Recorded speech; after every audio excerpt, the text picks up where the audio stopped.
raised by his own mother. And so he has this dual identity. The only character in the story who does, he gets to choose which side of the oppressed barrier he chooses to connect with. And of course, he's going to end up being the hero. So he sees one of his own kinsmen being attacked. He kills the Egyptian in self-defense for the guy, but he finds out the next day when some of his people are fighting that he has been discovered. Finds that his crime has been discovered and will probably be killed by the Pharaoh. So he hightails it and runs to Arabia, where he sits down in a well and meets his future wife, and defers her and her friends from bullying shepherd. So he does these three things, right? He strikes an Egyptian, he attempts to mediate a dispute, and he delivers people from danger. These are the three things that God will do in the story, right? Which is kind of so you kind of prefigure what God will do in the story without knowing that he's doing it, right? And that maybe is part of the reason why he is chosen as the hero, even though he's a murderer. And we saw last time that he actually has to pay for his murder eventually. But he comes to a mountain, finds a bush. God talks him out of the bush and says, I'm going to rescue the Israelites. I'm going to send you to do it. So they would have this surprising innovation that God somehow has to work through a human being rather than doing it himself. We have this, to make the job harder, he says, I'm going to harden the Pharaoh's heart so that he will not listen to you. So I want him to let the people go, but I'm going to keep him from doing it. So that he can reveal this idea that the people of Israel is his son.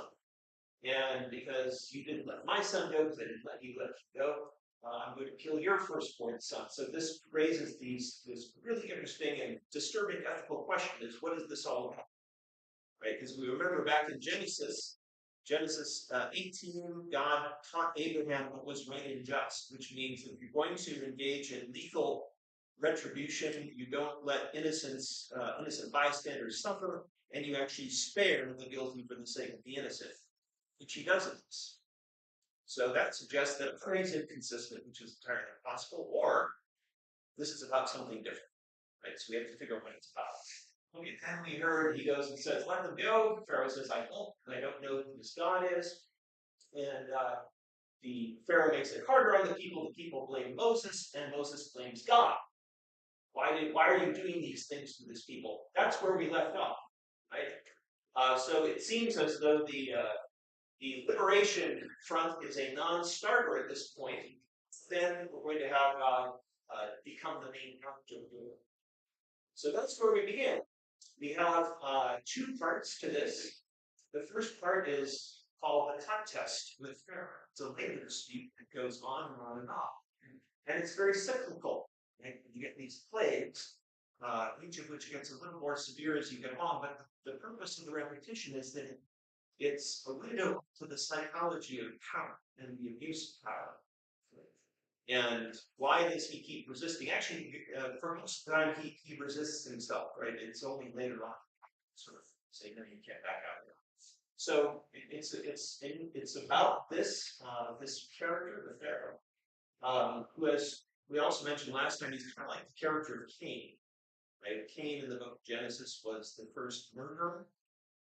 And we saw there was a reflection on why does he commit violence? So the same kind of question. Eventually, the Pharaoh loses, and then there's a famous deliverance of the Israelites at the sea. When we get to that, that's our climax tonight. It's often taken as a kind of dramatic climax of this part of the story, but there's also something else going on here. This is a creation story. We think of creation stories back in Genesis. Remember the two of them? They're about the creation of the cosmos, the order of things. This is a creation story. Well, it takes place in the world rather than before the world. We'll see that because it uses the language of creation throughout. After all, think of creation story number 1, Genesis 1. What did God create the world out of? Water. Right? You had to move the water around so the dry land could accumulate hot water and dry. So anyway, we'll see how that plays out. Okay, let's get started here. So he has to get Moses to convince the Pharaoh to release the people. And this is what we call the plagues. By the way, the term plague simply is a Greek word. It means to strike, again, which is what Moses did to the Egyptian. When we think of plague, we think of something like a pathogen, right? Think of a pathogen that infects the body. And while there might be something like that in a couple of cases, like livestock epidemic, most of these are not we would think of as plague. So they are people, right? Now, as you can see here, the version that we get in Exodus is not the only version of the Bible. In our library, there are 3 versions. 2 of them are from the Psalms, and they all have very similar forms of infliction. There's a couple of unique ones, like there are no caterpillars in Exodus or frost, that would have in that psalm. But they all end the same way: the death of the firstborn. Right? And there's one that doesn't occur in any of the others, which is the one skin boils. Each of these plagues, the narration of them has this 4-fold sequence. God instructs Moses what to do. Moses carries it out. Is described, and then the reaction of the Pharaoh, which varies from planet to planet. So we're going to go quickly through the actual descriptions to see what is the purpose of this escalation. Because again, if this is the same God that is the source of all things, he could have just said, "Oh, Pharaoh, let's go." But instead, he chooses to pick a fight with this character that he knows cannot defy him in the end. But he wants to be seen defeating him, right? The purpose of the Exodus is a public display. It's like the viral event on Facebook. One has to see it so that what the Pharaoh represents is seen not to be ultimately powerful. The Pharaoh represents, which is power of the state, the power of kingship and all this, the ability to harm others, is not ultimate. Okay, let's start. Okay, this is very famous. We have some staffs in here, by the way. Right, hold your staff. Remember, she has us. Throw it to the ground and right into a snake. This is a famous scene, but it's a very odd scene. So this is the first attempt that God has to get Pharaoh to change once. He says to Moses, "Take your staff and throw it down, and it will turn into a serpent." That's supposed to impress the Pharaoh. Okay, so he does it, and everyone sees this serpent. But then we're told Pharaoh summons his wise guys, and they do the same thing. By their magical arts, each one threw down a staff, and they all turned into serpents.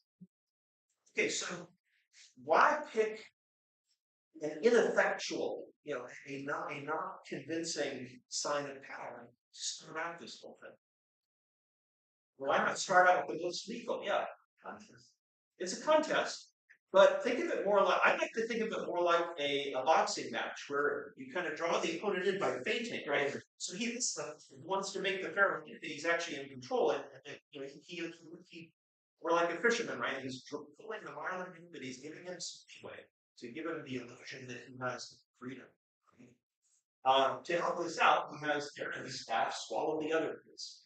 Couldn't find couldn't find a modern painting of it. Here's the medieval one. But again, what's that supposed to say? Okay, I can mistakes better than your speaking. Okay, anyway. Told the Pharaoh hardened his heart, right? That means he is resisting to the message. He would not listen just as God told. Okay, well, you kind of can predict this of a character like this. He's going to be resistant unless he has a reason not to be. Okay, now we get the first plague. This is a bit more cinematic.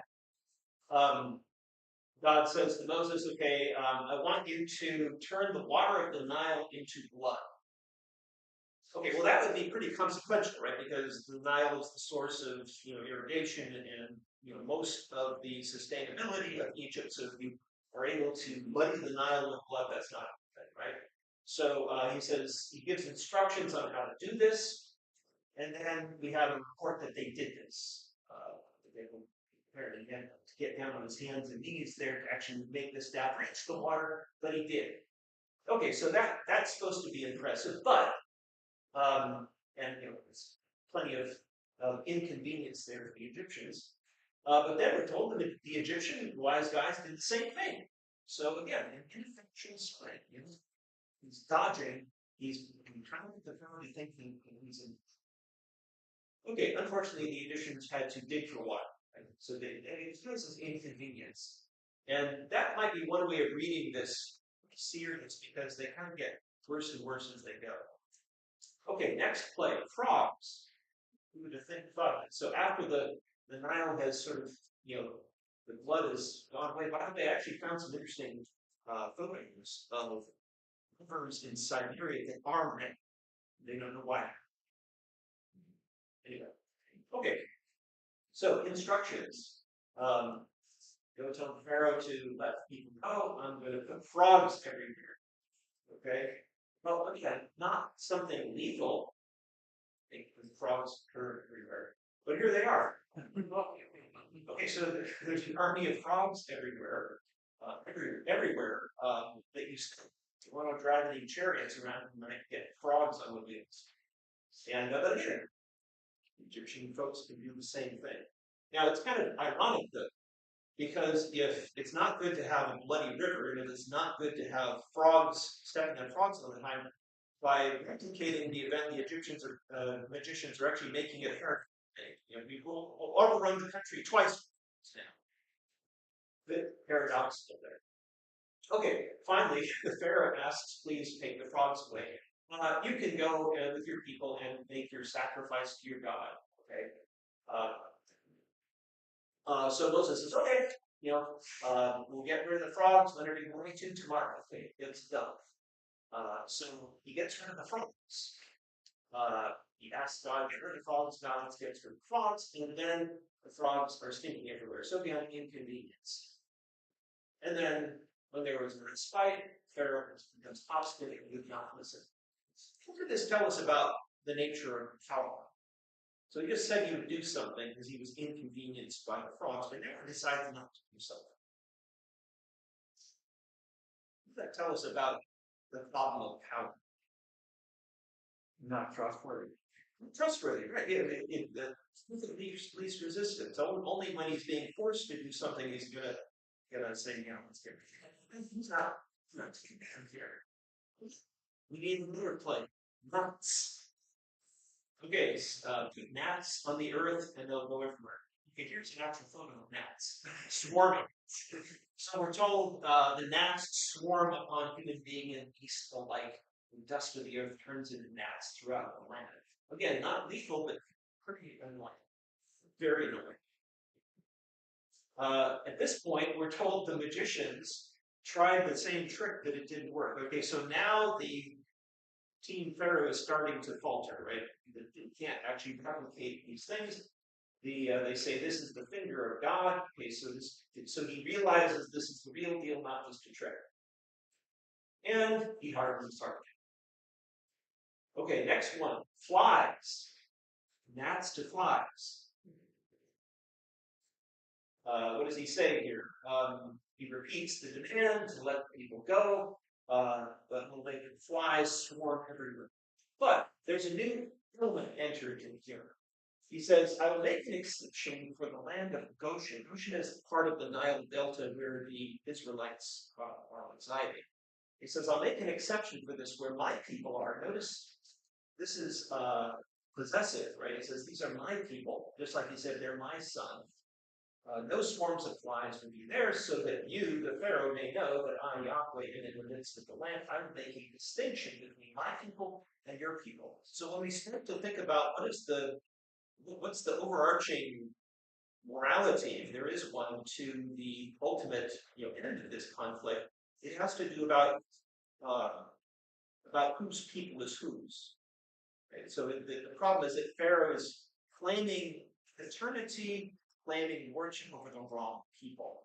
We learned last time when Joseph enslaved the Egyptians to the Pharaoh. The Israelites were not enslaved. So this is his problem. He's not making this distinction. To make a distinction, this is also important for the creation theme. Remember, how did God create in Genesis 1? For the first 3 days, he separated things, right? Creation through distinction. In fact, it's the same verb in Hebrew, hadir, to make a distinction. So just as creation is based on distinction. So now this intervention into creation is based on making this distinction. Okay, so the fly is annoying. Okay? And so he summons Moses and Aaron immediately, and they have a conversation. He says, "Get out, go do your thing in the desert somewhere." No, he says actually, "This your God, do it within my land." Moses does interference here. He says, "Well, we can't sacrifice to Yahweh, your God, in your land because we would sacrifice what is abhorrent to the Egyptians." Now, he's not specific about what that is. Now, of course, the Egyptians sacrificed animals too, but there were some sacred animals you weren't supposed to sacrifice, like doves and bulls, right? Because there was the Apis bull was sort of the divine avatar.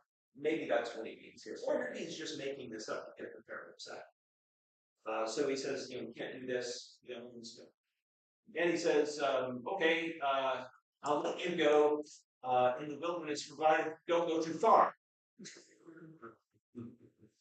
And this is going to continue through the plagues. And so first of all, we see he's resistant just because he's resistant. Next, we find that his resistance was initially bolstered by his own magicians who could do the same things, but now that's not available. He's going to try to negotiate, right? He doesn't really want to let them go. He wants to say, you can go for 3 days and have your sacrifice and come back so long as we get close. And he says, sorry. Well, I'll pray that the flies go away. But the Pharaoh must not act deceitfully again to refuse to let the people sacrifice. So your point about not being trustworthy, there you have it, right? Okay, so he prays, the flies go away, not for me. But the Pharaoh resists. Fifth plague, we're halfway through now. It goes pretty fast. Pestilence. It's the livestock. Okay, so he says, you refuse to let them go. I will strike your livestock in the field, your horses, donkeys, camels, herds, and flocks, very severely. But again, Yahweh will make a distinction between the livestock of Israel and that of Egypt, so that nothing belonging to them. So there's a theme of distinction here. Okay, so he does this. We're heard that the cattle die. Not very friendly. But again, it says, you won't let them go. Okay. Next, the boils. This is the one that's unique to the Exodus tradition. No boils in the other ones. Okay, so that's what it says. Take handfuls of soot from a kiln, throw them into the air, and they'll turn into boils. Somehow they'll catch this. And there they are throwing their soot into the air, and we're told that everyone got boils. Because the boils, the magicians could not stand in Moses' presence, for there was boils on the magicians as well as the rest of the Egyptians. But again, the artists. So now his own posse is being affected by this. Hail. You're going to send hail. Okay, now Egypt is an agrarian economy. No farmers like hail. That can be damaging. So it's going to send this, and again, there's going to be a distinction. So he's going to do this, and actually it's more interesting than that. He tells the Egyptians this too. He says to the Egyptians, order your livestock and anything else you have in the fields to be brought into a place of safety. Whatever human being or animal is found in the fields and is not brought to shelter will die when the hail comes. What's this? Okay, so up until now, it's just been my people versus your people. But now, Yahweh is saying, well, I'm going to inflict this damage to get the Pharaoh to act. But I'm going to tell the Egyptians about it so that their cattle doesn't have to die. What's about the nature of this contest here? About the combatants. How do they see things differently here? So the Pharaoh was just interested in ethnocide, eliminating the Israelites as a set of people within his domain. God is at least open to helping the Egyptians too. That's kind of interesting. Notice also in this case that the plague is not automatic. I mean, the effects of it are not automatic, but people can choose whether to be affected by it. Right? So now the people have to do something to avoid it, which they can. So we're told some of the Egyptians got their livestock away. They survived, and the others, got drowned. Okay, then we have the actual description of the bringing down of this hail. Apparently has lightning as well. So Moses summons the lightning, and then we're told about this dramatic hailstorm and lightning storm. Everything is hit by it except anything that's covered, right? Here again, though, land of Goshen, not affected. Okay, so the boss sends for them and says, I have sinned this time. Okay, so I was in the wrong, Yahweh is in the right. I and my people are the ones at fault. Well, really, it's fault. No, people aren't even involved in this decision, right? What does that tell us about power? About the psychology of power? Likes to blame. Likes to share the blame. It wasn't just me, it was everybody. Yeah, he says it was everybody. So he says, Yahweh, enough of this thunder and hail. I'll let you go. You need stay no longer. We've heard that before. So Moses has to say, okay, well, I will ask for the hail to stop, but no, that you do not yet fear Yahweh God. Okay, so now Moses claims foreknowledge. Maybe it's just because he figures out what's going to happen because there's a pattern. Sorry for the help here, right in the sky. Okay, so you hear that half the crops are ruined, but the wheat and spelt survive because they're not yet grown up. That's because we need to wipe them out in the next flood.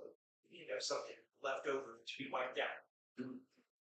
Okay, so again, gets the hail to stop, rain, and again, seeing that the rain and hail had uttered ceased, he sinned again and became obstinate, both he and his servants. So again, he's saying out loud.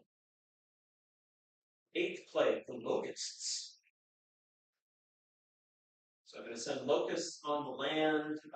Here, God actually starts explaining why he's doing this. So there's a character in the story we want to pay attention to explanations that are given.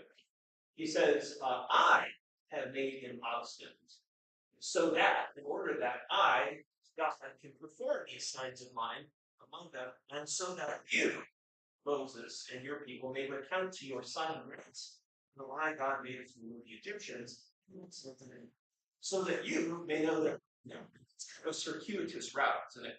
Right? But here we actually have a pretty important statement about the rationale, the logic of the narrative, right? So as we've seen, it's about knowledge, right? The end goal is knowledge of Yahweh, and especially knowledge in the context of kingship. He is not king, Yahweh is king. Or at least he has greater sovereignty than prayer. That's the ultimate goal. And there's an intergenerational goal here too, right? He makes sure not just that everyone sees it, but that, as we'll see when we get to the ritualized portrait. By the way, does anyone know what important Jewish holidays attached to this story? Passover and Passover is the kickoff. And then there's a 7-day, or if you're Orthodox, 8-day feast called unleavened bread, matzot. We are on day 6 of matzot today. So what we're going to be talking about in terms of how this is going to be commemorated is what Jews are celebrating now. Will be at least till Thursday. Okay, anyway, it's all about intergenerational memory, right? Obviously, that's in a sense it counters the Pharaoh's plot, which is to eliminate memory by eliminating people who can transmit the memory, right? We see this in human cultures all over the place, that when you have a colonial power come in, it tries to re-educate people so they do not remember their traditions, right? Same thing here. But God will make sure they remember. Okay. So, there's a long speech to the Pharaoh. God says, I'm going to send locusts here. They're going to eat up all the rest of your crops. And then he goes off, and Pharaoh's servants are now criticizing the king, saying, how long will he be a snare for us? Let the people go. Do you not realize that Egypt is being destroyed? Okay, we see again a problem with power. So that power makes you think illogically, right? That you should be concerned about the well-being of your land that you're supposedly responsible for, but instead you're genius this contest. Right? Okay, so they go back to the Pharaoh, and finally the Pharaoh says, okay, go serve Yahweh your God, but where are you going to go, by the way? Oh, well, we're going to go on a pilgrimage feast, and our young and old must go, our sons and daughters, the flocks and herds go. Who exactly will go? He says, well, everyone's going to go. He says, whoa, no, not the little ones, not your children. Literally, why is he so interested in keeping their children in jail? You think? They're slaves. Well, future slaves. So if they try to not come back, he has hostages now, right? So don't bring the children. Clearly, you have something evil in mind. Just you men go and serve Yahweh. After that, he's been asking for. Well, again, if you go back and read the story, that's not what he's been asking for. But again, he either has forgotten this, he's trying to redefine the negotiation here. Okay, so they get rid of it. Okay, then he says, okay, stretch your hand, let's destroy the rest of the vegetation. And we're told that he gets the locusts to come down. There's so many locusts that the sky turns dark. It's going to happen again on this. Okay, so they cover the land. Everyone's running away from the locusts. And they are quite destructive. If you've ever seen a film of them, yeah, in the locust plague. Tell us about it. They were terrible. They're these big, chunky bugs. Yeah. And during the day, they're awake, and if one of them hits you, it's like a punch in the face. And but at 6 o'clock in the evening, they all settle down. Let's please. So we're like, and next morning you get it. Go from Sudan, we're back. Exciting Thursday. Okay, so Pharaoh summons them again after the crops have been destroyed. Again, saying the same, I've sinned against Yahweh your God and against you. Just forgive me my sin. Only this once. Pray to your God. Only take this death from me. So when he sees death in these creatures right there. For attacking him. If you've ever read one of the parable, when Jesus' parable of the prodigal son, in the conventional understanding of that parable, there's like the good son and the bad son. The bad son is the prodigal son who wastes all the family's resources. And then he gets this idea, maybe I should go back and ask dad for forgiveness. He says, I will say, I have sinned against you. This is the only other passage in the Bible that uses that expression. So is he really being sincere in that parable, or is he acting like Pharaoh? I'm not told. Okay, anyway, that's inside. Okay, so he goes again, prays to get rid of the locusts, and he does, and then pardon says, yes, something's changed here. Notice he didn't harden his heart. God hardened it for him. And we'll see that there is this shift now. Having hardened his own heart, built up his own pattern of behavior, God is now going to enforce him to keep that pattern. Like an addiction, perhaps. Okay, so we're now at the midpoint. We've now got 8 plagues, now got the last 2. Okay, let's play darkness. Well, it was dark with the illness. Now it's going to be in darker. He says, stretch out your hand to the sky so that in the land of Egypt there may be such darkness that one can feel it. I don't know if you ever felt darkness. It's an interesting idea. And so he does, again, gets the sky dark, so dark that no one can see one for 3 days. So that's disruptive, right? Without flashlights. But again, they're in Goshen in the Nile Delta, everyone can see, right? So here are the distinctions there. And they get back, go serve Yahweh. Only your flocks and herds should be detained. Even your little ones can go serve him. And this is the negotiation. He's like, right? He's just giving bits and pieces, hoping that they would take it. But he says, no, you have to give us these animals, because otherwise we have nothing to sacrifice. The animals have to go too, right? Otherwise, we won't be able to serve our God. All right. So then he gets kind of angry. Again, notice who's hardening the heart at this point. He says, leave me, see to it that you don't see my face again. On the day you see my face, you will die. Now, it sounds as though Moses is going to leave now, but actually, there's kind of a pause in the narrative. Moses is still actually there, but he's having this divine revelation. God's going to talk to him, apparently in front of Pharaoh. So Moses says, I'll never see your face again, but then God says, I will tell you about this plague. Okay, this is different from the other plagues. This is the last one. There's 10 of them. Usually there's just that simple, here's the instructions, go do it, here's the reaction, right? This one has a much more complicated structure to it. So God informs Moses like he normally does. Moses informs the Pharaoh, the plagues carry out Pharaoh reacts, but then there's this long-winded interruption where Moses gives instructions to Israel about, first of all, how to survive the plague, but also how to commemorate. So again, the festival that is going on right now in every Jewish home is based on these instructions. And so now we're getting into the realm of ritual, right? The function of a ritual is it's an embodied action, not just of an individual, but of a whole community that defines the community, right? And we have rituals too. We have like rituals like Thanksgiving, right? Now there's a variety of things we do on Thanksgiving, but there's some sort of acknowledged traditions for Thanksgiving involving turkeys. Like that. Green beans, thank you. So in the same way, we have here a interruption of the narrative with a series of a recipe, more or less, about how to celebrate this event. Because this is going to be the turning point where the Pharaoh has to live down. Okay. The way in which this is expressed is what's called a ringed composition. A ringed composition is, and it's trying to use the Bible, and it sounds kind of mercy. Yeah, it's actually usually a ring composition. So if you know how it's designed and you kind of visually separate it, it actually makes a lot of sense. It does not sound redundant anymore. So what a ring composition is, it's a series of mirrored statements that kind of nestle a central thing. The central piece here is this instruction about how to celebrate this ritual. On either side of it is the announcement of the plague and its execution, its carrying out. Nestled in there is Pharaoh's response, and also the spoliation of the Egyptians that's predicted, and then its narrative. So it is repetitive, but it's repetitive in order to focus on what's at the center.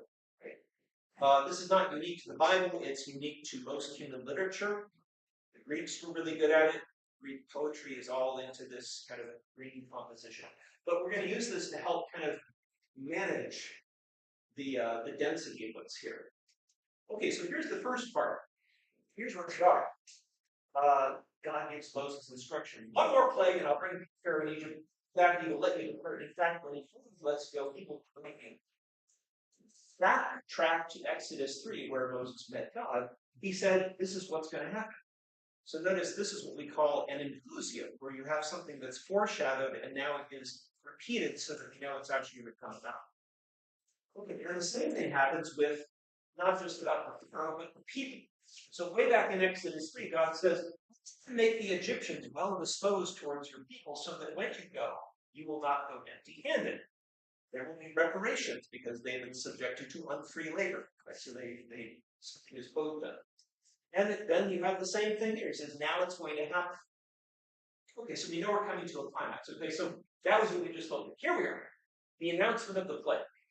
Okay, so basically he says, every firstborn, both human and animal, and it seems to be male humans and male animals, but it's not clear. Maybe both male and female. But in any case, firstborn.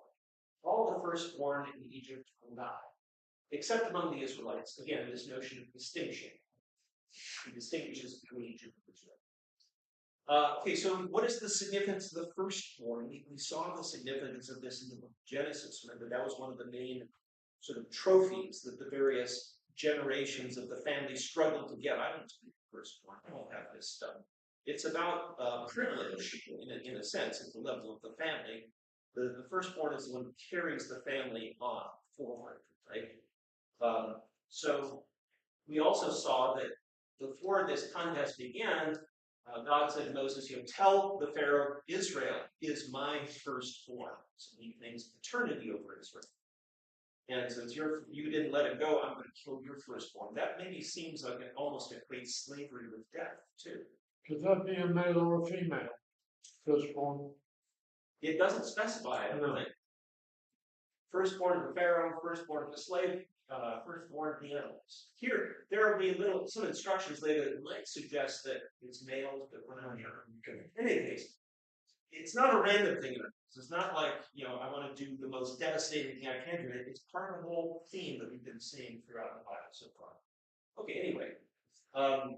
Again, there's an inclusio here. Back in Exodus 4, we had again the charge And I'll promise her and $5 a day. Okay. Now we get the ritual prescribed. I'm going to have everyone help me with this because once you see it outlined, it will force us to ask some questions about the meaning of these events. Right? Again, the Bible is a book of questions, not of answers. Here's how it asks questions. So we're going to do a ritual instruction now. Okay, so begins by God saying, this month will stand at the head of your calendar. Okay, so what month are we in right now? April? This is not the beginning of the calendar year, right? Or the solar year. That begins in January, right? So there are many different types of calendars. Some calendars are astronomical, right? They begin with the movement of the heavenly bodies, whether it's the stars, the moon, or the sun, or some combination thereof. That's kind of natural. But then there are also socially defined cycles. It's defined by events. Like Thanksgiving, yes, it's a harvest festival, but it's supposedly also commemorating an event. That's what this is about. You're going to have this as the beginning of your calendar, even though it's sort of already in spring. You will reckon it the first month of the year. It's a very ritual calendar that commemorates events, not just natural cycles. Okay, the whole community needs to know this. Okay, so let's take a look at here. I've highlighted two things. Numbers. On the 10th of this month, on the 14th day of this month. So the preparation for this festival involves particular dates.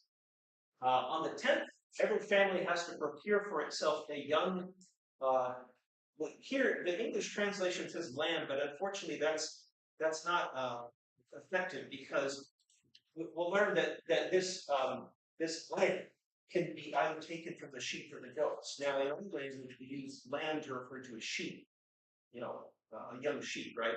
What we call a young goat, a kid. Unfortunately, we don't have a word that contains both, but this one isn't. So it means a young sheep or goat. Okay, so every household, one apiece. So notice that this festival is a household ritual. It's defined. I mean, everyone in the community does it, but it's by household, by families. If a family gets one, if one household's too small to eat it, you join another household. Right? You can only have one. Your lamb must be a year-old male without blemish, and it can be either a sheep. Okay, so notice that this is simply a description of the what. It doesn't say why. Right? So everyone has to get a lamb. You do with the lamb or the kid. On the 14th of the month, you're going to slaughter it, right? You're going to eat it. So it's going to be a meal. During the evening twilight, so we know the when. And then we have this, what anthropologists would call an apotropaic ritual. A ritual manipulation of blood that uses this as a protection against evil. You take some of the blood, people don't drink blood. In fact, we know that in the Bible they're not supposed to drink blood, right? Genesis 9. Don't think people don't drink blood. Vampires are twice, they're just out of there. They will so take some of its blood to the two doorposts and lintels of your houses, in which you eat it. So again, not only is it a family ritual, but it's defined by the space of the house. Consume the meat that night. You can have some herbs, bitter herbs. Don't eat anything of it raw or even boiled. I don't know why we should have it raw. But roast it. Its head and shanks and inner organs. You must not keep any of it beyond morning. Everything has to be eaten. This is how you're to eat it. With your loins hurt. That's a reference to being ready to go. Sandals on your feet, staff in your hand, and you're in a hurry. It is Yahweh's Passover. So we're familiar with the term. It's actually mean to pass over, even though there's another verb here that means that. Pesach. We don't actually know what it means. It can mean a number of things. It can mean protection in Hebrew. So, but somehow we're supposed to do all this. Now we know that they're going to be leaving, so this kind of hints at the purpose, but all of this is the what and why. Then God gives an explanation. This is very common in ritual texts throughout the Near East, as you say the what and then you explain it. On this same night, I will go through Egypt, striking down every firstborn of the land, human and beast alike, and executing judgment on all the gods of Egypt. This is the first we've heard of Egypt having any gods, actually. It's a very curious statement. In the Bible, it's generally assumed that every people has a god or gods, sort of like national deities that define that nation. So it's not surprising that Egyptians would have gods, and if you know anything about Egypt, you know that they did have gods, right? Amun-Ra, all these great, pantheon, right? But this is the first we've heard that gods had anything to do with this. Pharaoh never refused to his gods, right? It's no about him, right? This would mean I'm going to judge the gods of Egypt. It's not explained. And it's the only reference to it. I mean, later on, there are a couple of hints in later parts of the story that might hint as to what's going on here. But why bring the gods in? They're only mentioned here once. I mentioned executing judgment against the Pharaoh, obviously, but also against the gods. But here's some clues. Later on, this is our climax tonight. After God delivers them, after Yahweh delivers them from the Egyptians, they sing a song to commemorate it. And one of the lines of this song is, "Who is like you among the gods, O Yahweh? Who is like you, magnificent among the holy ones?" So, in other words, there's plenty of gods out there, but yours is more magnificent, unlike any other, somehow special. This is the chief by the way. Later religions based out of this are monotheistic. They believe that there's one, that the divine is one, and there's not many. And there are many that are sort of subsidiaries of the one. Kind of like in India, right? In Hinduism, there's Brahman is one, but there's 330 million gods that manifest that in somehow, right? So apparently, it's about uniqueness. Uniqueness in what way, though? Well, this other passage, which we won't be reading today, this is a story where Moses' father, I don't remember what he's called in this one, or his name keeps changing. He meets Moses, and Moses tells him what has happened. And then the father blesses Yahweh, who rescued you from the power of the Egyptians and the Pharaoh. Now I, the father-in-law, know that Yahweh is greater than all the gods, for he rescued the people from the power of the Egyptians when they treated Pharaoh. So here, the greatness has to do the ability to free and liberate the oppressed from their oppressors. So maybe judgment of the gods of Egypt might imply some kind of theology where, which we know anything about Egyptian theology. Pharaoh is the manifestation and the executor of Ma'at, which is divine word, which is what the gods sort of supervise. So whether the authors of this story know that or not, it seems like this is an alignment. Just as Yahweh is greater than the Pharaoh, so he's greater than the Pharaoh's gods, perhaps. It's about power, as everything else has been about. But not only about how much, but what we do with it. Right? You see, the Pharaoh may be weaker than Yahweh, but he kind of uses power, doesn't he? Whereas this is a use of power that is liberated. Okay, so the explanation continues. You're going to put the blood on your houses because when I see the blood, I will pass by over you. And this is a different verb than in the past. Thereby, when I strike the land of Egypt, no destructive blow will come up with you. It should remind us of that theme of distinction, right? I made a distinction between my people and your people, but here it's a bit different, right? When God made a distinction about I won't have flies go to you, I'll leave the light there in your land, they didn't have to do anything about it, right? It was automatic. They were just passive recipients of these divine prayers that they felt. They have to do something about it. If they do not complete the ritual, they will suffer the same fate as everyone else. Notice that there's an active response here, without which it won't happen, right? So again, just as God sort of warns the Egyptian, you shouldn't get your shadow way for the next 3 days. So too, in a sense, we're not told whether the Egyptians hear this, but there's the sense that even the distinguished people, they have to actively participate in this. They have to respond. They're not just going to be getting stuff off, which is very much like the story of Abraham, right? It started out with him being passive respondent, but then he had to actively take to become that blessing from others. Maybe that's sort of the same theme here. Okay. Now it gets harder. After having said what that passing will be, Then we hear about the festival of unleavened bread, which is what's going on right now. So Passover sort of starts it, and then the next 7 or 8 days is the Feast of Unleavened Bread. This will be a day of remembrance for you, which your future generations will celebrate with a pilgrimage. Okay, there's no pilgrimage in the Passover. You need it at home. You don't go anywhere to the Passover. In later Judaism, it will be turned into a pilgrimage rite. But now you need it at home. But he says, now I'm going to institute a pilgrimage. He doesn't say where you're supposed to go. But he said he'll celebrate forever. So we have a pretty elaborate ring composition. Let's go A prime, B prime. We'll start from the outside. For 6 days you must eat unleavened bread, bread that does not have yeast in it. A prime, you shall eat nothing leavened. Wherever you dwell, you may eat unleavened bread. What does this add to that? What does this add in terms of the instruction? So, eat unleavened bread. What does this add to it? That's all the only bread. It specifies, so, okay, if you have to eat unleavened, can we eat anything else? Notice that the repetition is not just repetition, it's specifying, it's qualifying, it's anticipating questions. Okay, well, we can eat unleavened bread. No, anywhere you go, you can only have unleavened. Okay, so it specifies that. The very first day, you will have your houses clear of all leaven, all yeast. Whoever eats leavened bread from the first day to the seventh day, they come from Israel. You're extricating yourself from the community. Notice that those two expressions, cut off at your house, are repeated now. Okay, so everyone's supposed to keep, not eat leavened bread, keep no leaven out here. Be prime.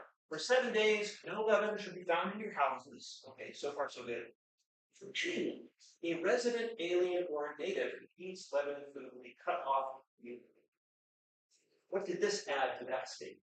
That was yeah, notice it includes non-Israelites who are part of the community. So this is another characteristic we anticipated with the Abraham story about circumcise all the males, both your biological descendants as well as living with you. But explicitly, and we're not at the third covenant yet. That comes next week. But remember, the first covenant was just managing, prohibiting violence, right? Violence is bad. Let's sanction it. Second covenant was how to become a blessing. Right? That was Abraham. Third covenant is going to be with these people. And their purpose is to be a special community. And part of the specialness is that it includes non-members, non-genealogical members. It includes immigrants, right? That's what an immigrant is. It's a person residing in another country who's not a native to that. So again, this specifies. Is it only Israelites? No, it's everyone who is physically part of the community. Somehow they are part of the story. We'll find out why this is later. Okay, so what to eat, why it's important, and who has to do it. C. On the first day you will hold a sacred assembly, and likewise on the seventh day. On these days, no sort of work shall be done except to prepare your food and clean. Okay, so that's what we did before. This, by the way, is why the Orthodox eat days, because then on the 8th day they have a second festival. Okay, so rested on these sacred assemblies. So sacred time from the evening of the 14th day of the first month to the evening of the 21st day of this month, you will eat unleavened bread. Okay, we're preparing food. We're saying notice there are time designations here, so we know when it begins and when it ends. Spread. Okay, finally, the central panel. Keep then the custom of unleavened bread, since it was on this very day I got these for your multitudes out of the land of Egypt. You must observe this day throughout your generations as a statute forever. Explanation. So first is the what, the who, the when, and then the why. Now, if you outline it this way, it doesn't seem redundant at all. It actually helps clarify as you go through. You could read it this way too. But that's how to read this. So unfortunately, most translations don't recognize this. It's just a block of words that means that you avoid like the plague. No, you don't understand. If you break it down, you see what it's actually doing. Okay. Scene 13, promulgation of this. So this is what God told Moses. Now Moses has to tell people. And as usual, here you do have a kind of repetition. Go do this, he says. He tells the people to do this. And he tells them what's going to happen. Okay, and he specifies you have to keep this practice always because it's intergenerational. This is how the next generation comes to the story. And everyone agrees to do it. Okay, now we have the death of the firstborn. So here we are, we got the ritual instruction, now we're going to have the execution of the plague. We're told that the firstborn die. Both pharaohs and the lowest sort of slave in Egypt, and even the animals. This, by the way, should also be as to how we are to return, but this is not a punishment. Other than for Pharaoh, but again, the whole point is not to punish Pharaoh. He wants to show that he can defeat Pharaoh. This is not a punishment. He's not saying you Egyptians are. He certainly, the animals committed no sin. This is a demonstration of something other than punishment. It's a demonstration. Well, what does it mean? Okay, so you're taking the life of a child or an animal. So this is about life and death, and who has power over life and death? Well, you could kind of theorize here if you wanted to be abstract. So all life comes from God, so God is sort of the controller of life. But again, we have to remember it's this guy who's the problem. He thinks that he can take life. Isn't that the problem? Is that what he's trying to demonstrate? That's how it started. I'm going to take life. I'm going to take everyone's lives to control my population. He says, no, that's not your role, that's mine. So we have to keep that in mind when we are contextualizing all this. Anyway, okay, so everyone dies except for the Israelites. I'm going to go with this one. So we have, he says, leave, go take everyone with you. Bless me, by the way, because you've done all this stuff to me and I don't want to bless you. Okay, well, that's nice of him. Very generous. And in fact, all the people say, yeah, get rid of people. We're all going to die if they stay. And so then we have the bringing about of the inscriptions, right? They have to take their dung quartz leather because they say, get out now. And they wrap their kneading bowls in their cloaks because they don't have time to knead it yet.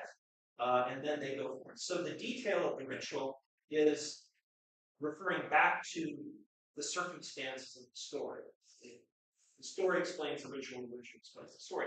And then you have the Egyptians giving reparations, gold and silver and all these things because we enslaved you. So now we give you back all this stuff in compensation.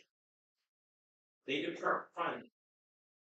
They set out, and we're told there are 600,000 men. Now, again, the term in Hebrew couldn't be interpreted to mean 1,000, or it could just mean a lot of people.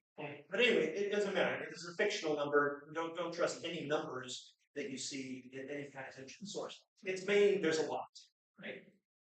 Also, though, this is interesting. In addition to the Israelites, right, the genealogical descendants of Israel, you have a crowd of mixed ancestry going up with them. It's the first we heard of them. Could they have been the resident aliens who follow the instruction?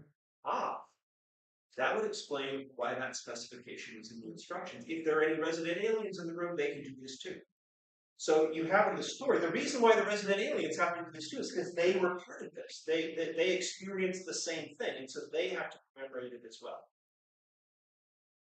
So we see these little glimpses. It's not just about a genealogical group. It's not my group is better than it's who's going to listen to which king, basically. Who's going to listen to the one who has the true power.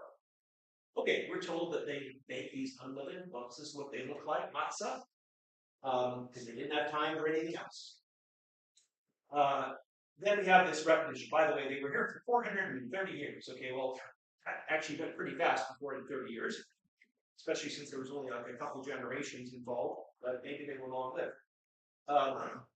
They go forth. Okay. Another law. What's this about? Okay, so whenever you see another seemingly repeated law, don't assume, oh, it's just they're just repeating stuff. Let's skip this part. Let's see what's there. Okay, we have another specification, not of unleavened bread, which is the 7-day festival, but of the Passover meal. The foreigner may eat of it. A foreigner who is uncircumcised may not eat of it. What does this tell us that does? So this tells us, okay, who can eat the Passover? No foreigners. Well, actually, what I mean is no one who's uncircumcised. Notice this specifies. It's not a thing that you're not a right genus to serve. If you're a male, if you're a resident alien, or if you want to celebrate, you can, but no one else can. So circumcision, right? That was the sign of the Abraham covenant, right? That was the sign of the blessing of that. Well, that makes sense because a ritual is designed to commemorate what happened to a particular group, right? And this is the particular group involved, but it also involved people who were genetically not related. However, every slave bought for money, you will circumcise because he may eat of it, but no tenant or hired worker who's not circumcised can eat of it. So no foreigner. Okay, well, what about slaves? What about tenants? Okay, here we have the specification. If any alien residing among you would like to celebrate it, and they circumcise themselves, they can. Now notice this is a bit different here. Remember the unleavened bread, which was commemorating what? What is the unleavened bread commemorating? It's the leaving, right? The leaving, right? So did resident aliens leave? Yes. Therefore, they must celebrate or observe unleavened bread. Resident aliens targeted by this. Well, the Passover was about the Israelite children. I guess resident aliens could be in the house and not be affected, but it wasn't about them. So they are not obligated. This was not part of their story. They're not obligated to observe, but they may, if they want. So here again, it specifies, who has to do this? Well, people who were affected, but people who aren't affected, they could participate if they want, if they join the covenant of Abraham. Yeah. Okay, see, it must be eaten in one house if you heard about that. The whole community must eat it. It's the relationship there. One house may not take it, eat outside the house. The whole community must celebrate it. What could be the point of that repetition? What is this? How does this help us understand this? I mean, after all, it talked about, only one per house, right? Earlier, but it didn't say why. One per house, and the whole community has to be. Yeah. Would that be all the family members? The whole community, everybody. Yeah. So maybe it's specifying, who's in the house? Well, the whole community, either at the family level or the aggregate has to participate. It specifies. Finally, this is the interesting thing. Don't break any of the bones of the young goat or sheep. That seems kind of out of place here. But is there maybe any kind of theme going through here? Don't break the bones of the animal that you're roasting. The community, the house as a portion, they shall eat it full. Therefore, don't break it up. Is there maybe a theme of wholeness here, perhaps? The text raises this question. Okay, so this is why we got this extra thing, because once we learned that there were these other folks involved, we know they have to celebrate Matzot because they went out, but we don't know whether they have to celebrate. So here we have a specification that they did, or that they made, right? And then we're told everyone did what they were supposed to. They all helped. Okay, here we have the last ritual, I promise, for tonight. Consecration of the firstborn. Consecration means to make sacred, means to give something to the god, right? To remove something from the realm of the human that is there for their use, and to cede your use to give it over to the deity. Okay, so God says, consecrate to me every firstborn, whatever opens the womb, male or female perhaps, shall belong to me. Human or beast. Okay, well, why would it belong to God? I mean, after all, theoretically originates in God, and so presumably you can claim it. Why does it say only these belong to me? Rituals are supposed to help draw attention to the meaning of events. So why would God say that the firstborn of animals and humans belong to me? How would that relate to the story? Because like the firstborn like holds the rights, and so if he has the firstborn, then all that come after are his too. Okay, so there might be kind of a familial, a lineage thing, perhaps. Yeah, well, so related to the Passover. I would think so, yeah. Because that was all about all firstborn will die. So again, as the conclusion of the whole contest, it's to demonstrate that the firstborn belonged to me, whether you want it or not. I've given you a way to escape, to not have him die, but you have to take the initiative to do that. Was that what was behind Abraham's test in Genesis 22? Give me Isaac, your only one, right? He was the firstborn, right? There's no distinction there that I see of whether it's first quality without flaw. And it doesn't matter. It's whatever's first. Yeah. Right? So there's something categorical about the first begetting of life, whether it's from an animal or a human, that is supposed to recall this sort of primordial event. Right? Okay, well, what does it mean that it belongs to him? Well, we get an explanation. Again, don't be afraid. Let's break it down. This day on which you came out of Egypt, house of slavery, where it was with a strong hand of Yahweh running pain. You will keep this statute at its appointed time from year to year. What is that? Okay, so he did this once, but now he wants you to do something every year. Well, we know Passover is every year, but this is something different.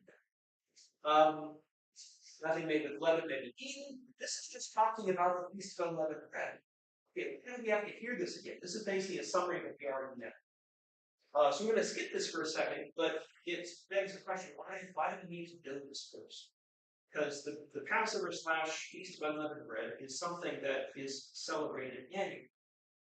Consecration of the firstborn is related to this, but it only happened once.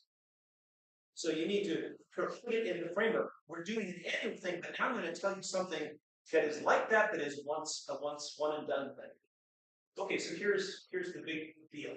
Okay, so he says, because I brought you out of this land, you will dedicate to me all these firstborns.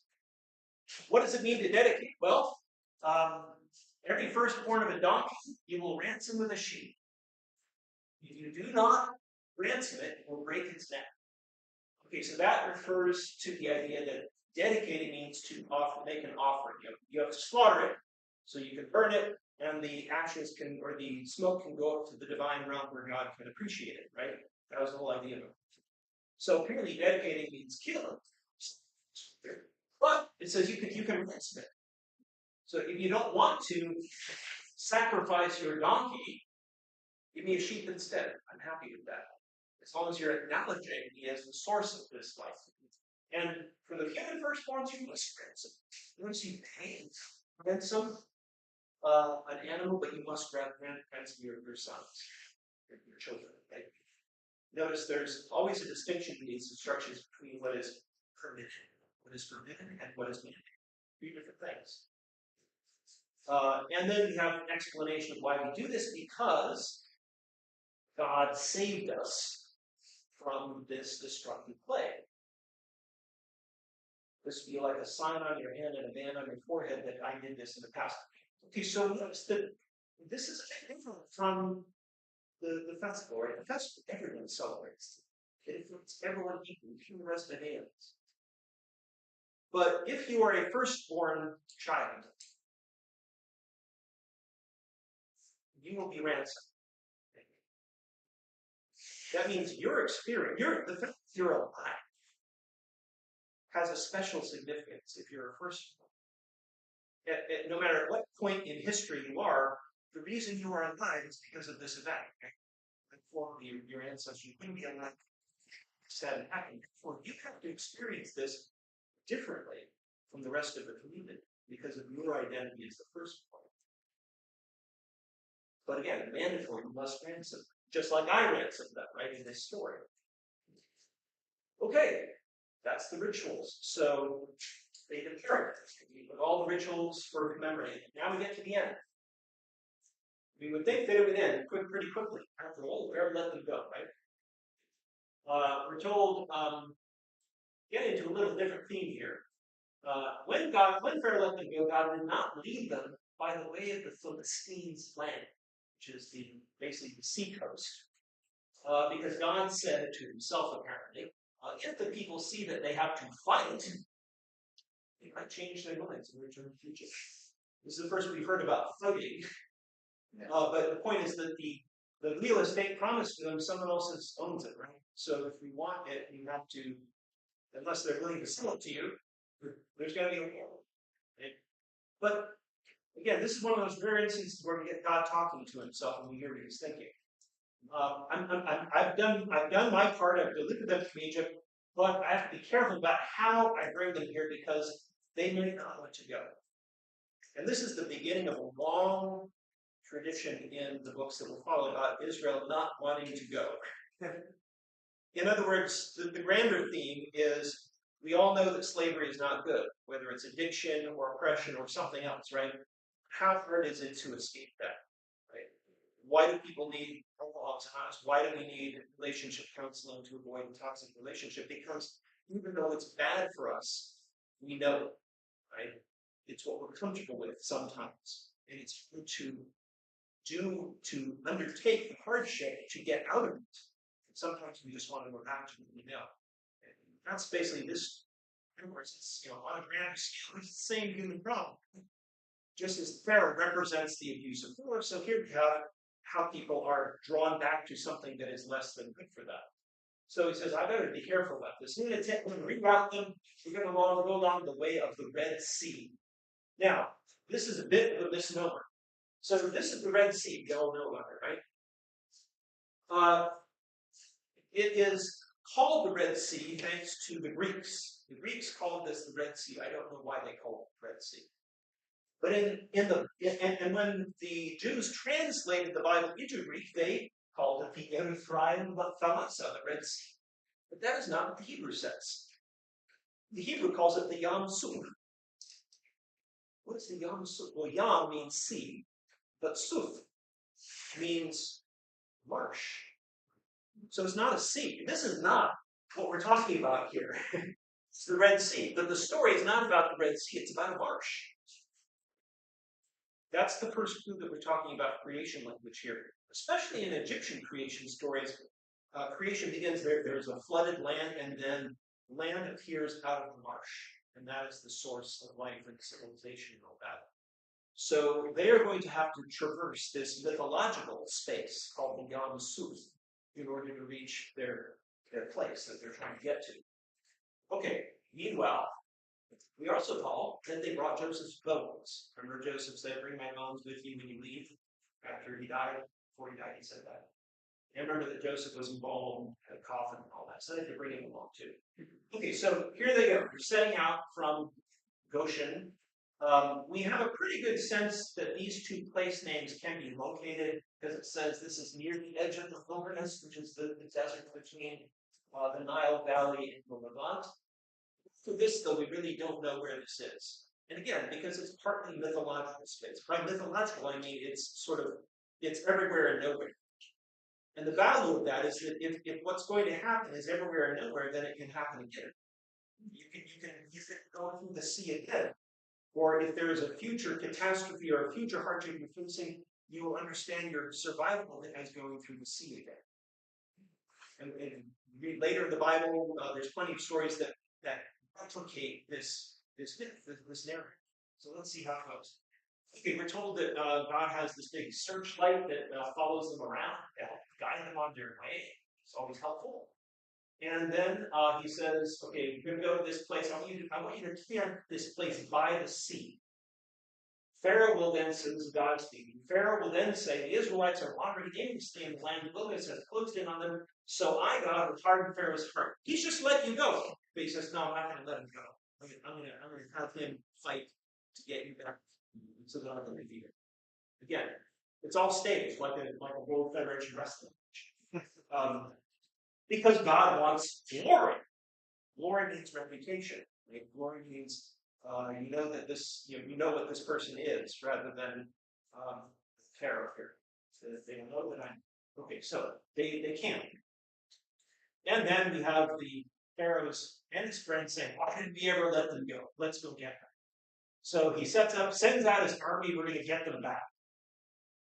And then we're told they hear about it and they're terrified because they're trapped between the army and the marsh. Okay, here we have the crossing of the Yangtze. Okay, first of all, they cry out for help because they are unarmed and they're faced with an army or a marsh. They complain to Moses, we'd rather be dead, we'd rather be in Egypt and alive than dead here. Why did you bring us out? They complained many times about this. We'd rather be enslaved. But he says, don't worry, just stay here to see the victory that Yahweh will live for you today. For these Egyptians, you will never see them again. Yahweh will fight for you. Okay, so here there's going to be the actual battle, like it's been sort of brewing all this time. You have only to keep still. This is the "be still, know that I am God" phrase. And that's where that comes from, at least in its origins. So this is a final contest in which the Israelites don't do anything. They just kind of sit there and wait for the warrior to save them. Okay. Then God complains to Moses, "Why are you crying out to me?" I wasn't crying out to him.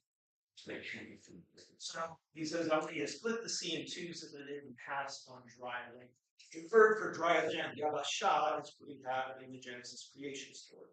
Just as God created the earth by moving the waters aside, so he's going to create a people by allowing them to walk on dry land. Remember, the sea represents chaos. But I'll force the Egyptians to follow in and destroy them. Okay, then we're told the searchlight leads them, and Moses splits the sea. There's various ways that this is described. In probably the earliest tradition, simply says God blows with his nostrils and it all flattens. More elaborate version splits it in two. Okay, so they go into the sea. The Egyptians follow them. Oh, we can't let them go, can we? Then we're told that the searchlight sort of flashes angrily at them and throws them into a panic and traps their wheels in the muck. And they say, "Let us flee from Israel because Yahweh is fighting for them against Egypt." And then we're told he brings the sea back over the bad guys, and they're all drowned. Famous scene, right? But of course, they're being drowned in the chaos ocean that God, that God controlled in creation, right? And again, even though the Pharaoh himself doesn't seem to be one of the victims here, he gets to live for some reason. The image is an inversion of pharaonic theology. In pharaonic theology, the Pharaoh is the guardian and executor of Ma'at, of social and cosmic order. So here, he is the chaos monster that has to be subjugated rather than being the hero. Right? Okay, and we're told they walk on the dry land through the midst of the sea. And we're told Yahweh saved Israel on that day from the power of Egypt. This is where the concept of salvation comes from, by the way. Salvation is a term used by religious people for a variety of reasons. But this is what it means. It means deliverance from oppression. Right? That's literally what it means here. And then we're told the effect of this. When they saw the Egyptians lying dead, they feared Yahweh. Okay, so like Abraham, they developed their conscience and they believed in Yahweh and Moses' service. They had faith and fear there together. Okay, then we have the famous Song of the Sea. This is a poetic retelling of what has just been narrated. The Song of the Sea is one of the historically the earliest pieces of Israelite, or in the language. It comes from a very early stage of language, and so it predates any of the narrative.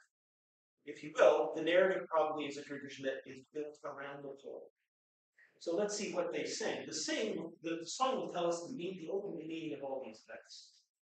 We're told, I sing to Yahweh, for he is gloriously triumphant, he casts the horse and rider into the sea.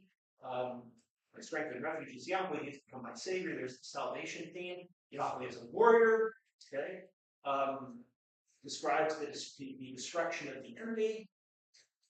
And then uses language that is very reminiscent not only of Egyptian theology, but also of Canaanite mythology. And Canaanite myth thought this is God, the hero God in the region that Israel, the culture developed. God is the one whose right hand smashes the enemies and the chaos forces. So he is the hero, right? We have a kind of a soliloquy. This is what the enemy thought they were going to do, but we brought them down. And then here you have the frame about Yahweh being the greatest of gods. Okay. Another important verse in the Bible. In your love, you led the people you redeemed. Redeemed means taken out of slavery. In your strength, you guided them to your holy dwelling. This is the first time God has been attributed to the emotion or verb of love.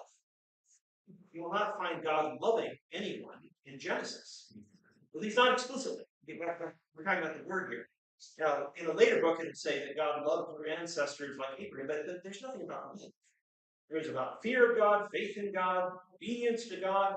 God sees that everything is good, but it never says God loves.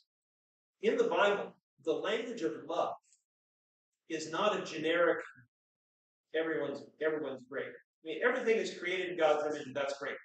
But love is something more than that. It's something that has to do with God intervening in history, God interacting with a human community, not just an individual like Abraham, but a community, bringing the community into existence. That is the expression of love. Okay? So this is the first Peter of love. Now, we might have inferred that when he says, Israel is my son, my firstborn. Presumably he loves his son. But this is the first time love appears. Your holy dwelling. Well, what is holy dwelling mean? Well, where God made the seventh day holy in the first creation story, but didn't make any other place holy. But have you heard about a holy place anywhere last week? What was the holy? Something that was called holy, that was spatial rather than temporal. Not so much the tree, the bush, but it's the ground. And where is the tree located? Not Ararat, but it's on a mountain, right? It's the mountain of God, right? Horeb, the mountain of God, or Sinai, as it's also called.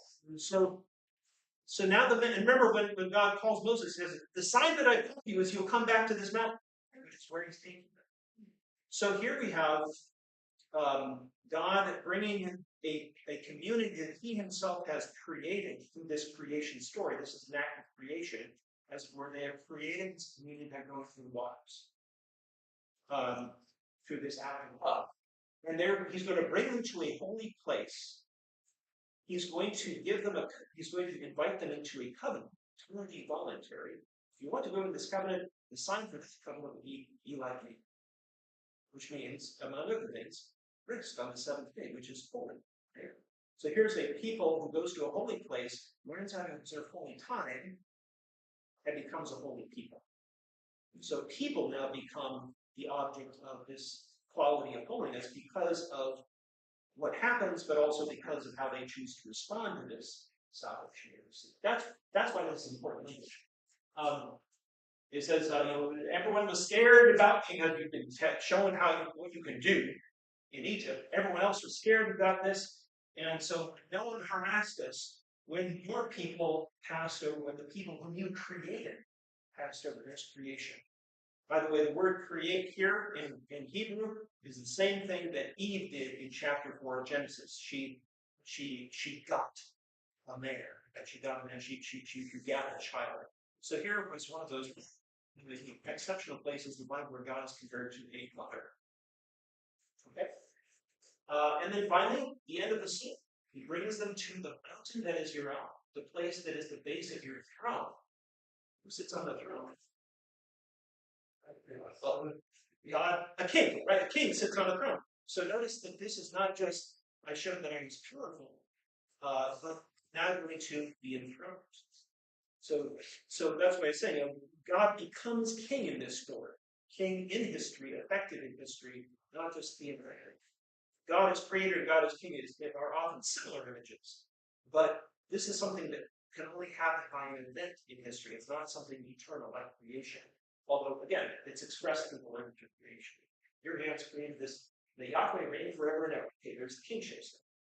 That is the conclusion. God becomes king. And then she kind of gets short-shrift here, but it seems like Moses' sister made this known. And she gets to lead the women in Israel in a in a celebration of this. Her name is Miriam. She's the one who saved his life as a child. And notice how their song starts. It starts out exactly the same way, and then it's just two verses. So it's very likely that somehow this has been displaced, and she was actually the author. Notice she's also a prophet. She's it says, the prophet Miriam, Aaron's sister, took the tambourine and started dancing. So we hear that she's going to play a role later on in the story. But she is not only his sister, but she's also the prophet. And she is the one who invents this song. She is the one who determines the meaning of all these events. The maternal language of God, the love language, the salvation language, the holy, it all comes from her. And that's what it is, right? So they've now been saved. And now we find out what comes next week. Any questions or any reflections about this? Because a lot's gone on here. You go through a short space of stories. Yeah. Can you talk about what the Egyptian historical record says about this, or how complete the historical record of Egypt? I can tell it to you in 3 seconds. Yes, there's zero tradition in Egypt about anything like this. It is exclusively an Israelite tradition. It's obviously been memorialized in various ways, through poetry, through narrative, through ritual. We have to remain, though, what is historical, we can say without a doubt, is that Egypt controlled Canaan at this time. So Israel, the first time you hear about them, it's actually an Egyptian inscription from the Pharaoh.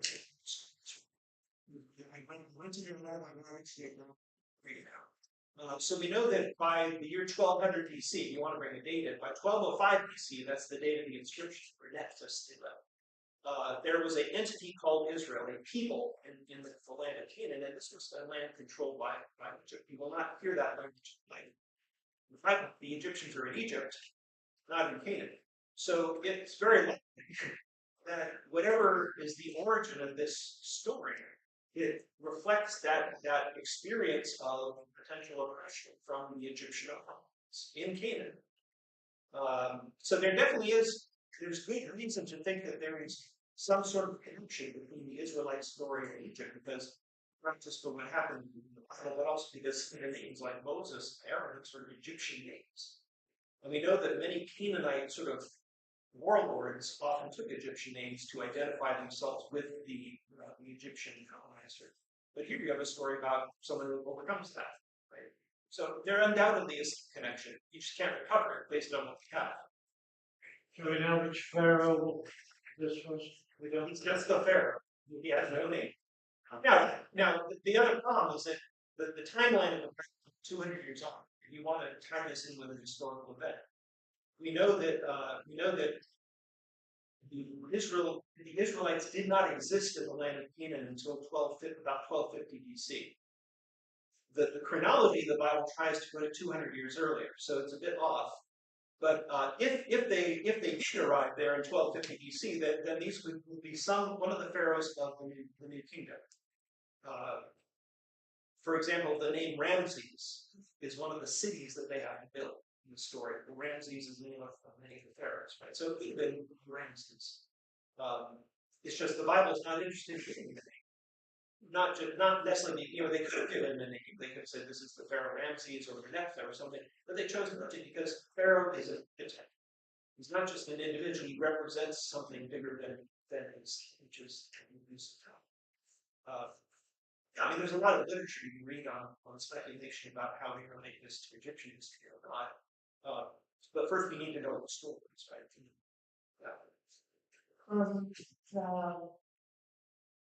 The Bible is set up as we say, Luke said this and Mark said that. Is there any author to this? Sure. Yes, he wrote this.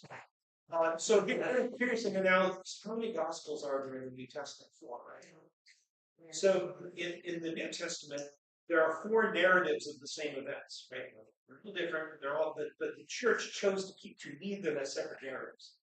Imagine what we're reading here as these different traditions, and someone chose to make them one story, to amalgamate them. And that's where we have some repetitions and redoings of scenes. But it's not random. It's like they didn't just put them together because they had them. those schools don't think out, but they keep all the traditions in there in order to create these questions. Like why two creation stories? Or why three covenants with Abraham, even though there's only one? Why leave in Miriam as the authoress of this song? They could have taken that out.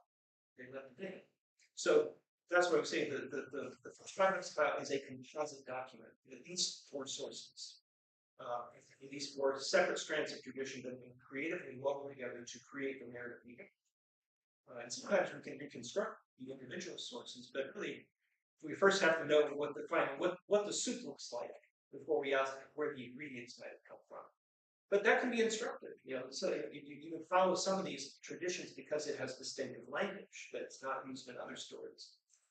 You can have themes, like fear of God as a theme that goes through one of these strands very powerfully. There's a useful utility to speculating and thinking about it, but ultimately we need to know the final product, see what it says, and what questions it raises. Anything else? Any other comments? Yeah. It's interesting because Aaron was Moses' brother, right? Yeah. So, but then Miriam is referred to as Aaron's sister, not Moses. Yeah. Wonder why that is. Now actually in one of the passages where it says Aaron your brother, it can also be translated in your fellow tribe member Levi. So it may be that in one tradition they weren't actual brothers, they were just members of the same group. But then there are genealogies. I mean, this is normal for any written with the culture. You'll have varying traditions, varying versions of things that evolve together in one way or another. But sometimes they'll, the tradition sort of impose a unity on them, and sometimes it won't. But for whatever reason, we have this beautiful mystery, which is designed to make us think about things that are universal. I mean, this is a story of a particular thing, but it's a universal story too, right? And that's what I say. And to kind of follow up on that, so I can't remember if they said or not if Moses was older or if Aaron was older. I don't remember. I don't remember which one it was, but it's interesting because at that time Moses had to be put in a basket and sent off, otherwise he would have been killed. Right. But She's different. right. But then his brother, who I'm assuming isn't too far apart in age, was I don't know. we don't know like You don't hear about it. like how he just pops up. Stephen.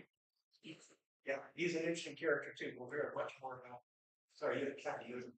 Yes, I was really surprised that Jewish people are not only allowed, but they are supposed to ask questions. And then you get to the New Testament, and it says, show up, sit down. There are certain voices in the New Testament like that, yes, and there are others where just incidences. It definitely isn't leading us toward ask questions. Yeah, I think, and I think it'll be in the Jewish tradition you have these questions. It's not optional, at least because that's how you work out who you are, what the divine is, all these things. And there's beautiful stories that the rabbis tell them how they argue with one another, how God tries to take one rabbi's side, and the other rabbi say, "Sorry, God, the Torah is here on earth, not in heaven." So they're amusing stories that it's very intense. I mean, any tradition will have an element within it which is all about conformity and imposition and learning the right answer to say, and then there'll be other aspects of it which is about question. Yeah. So in this story, there's an acknowledgement of more than one God, but in the New Testament. By the time you get to the New Testament, there's only one God. That's the effect of Greek philosophy. Greek philosophers were interested in the unity of the divine, and that is simply absorbed by the Judaism of the time as well as the writers of the New Testament. By then, it's about monotheism. Here, it's about monopower, like which God is more powerful, right? Because that's what you need in a story where you're being oppressed by a God king, right? You need something more powerful than the God king, basically. But yeah, it's a different way of thinking. It's not a number scheme. And again, it's not about like power as a number, numerical, but in what you do with it. Right? And as we'll see, when we get into this interesting stuff next week about how Moses argues with God in this. because God needs him to argue with him if he's going to bring about the result that he wants. So that's the questioning part there. Yeah, so it's about what we do and how. And I think there's a Jewish tradition where it says, who is the strongest? The strongest is the one who can restrain himself. And we already saw that, right? In Genesis 9, I tried world annihilation and it didn't achieve the result I'm never going to do it again. I will restrain himself. Yeah. So you have that thing, and even with God as a character, he has to restrain himself. As a kind of model of, what real power is, the ability to control oneself and not be simply dragged this way and that way by impulse. Okay, thanks very much for being here. Hope to see you next.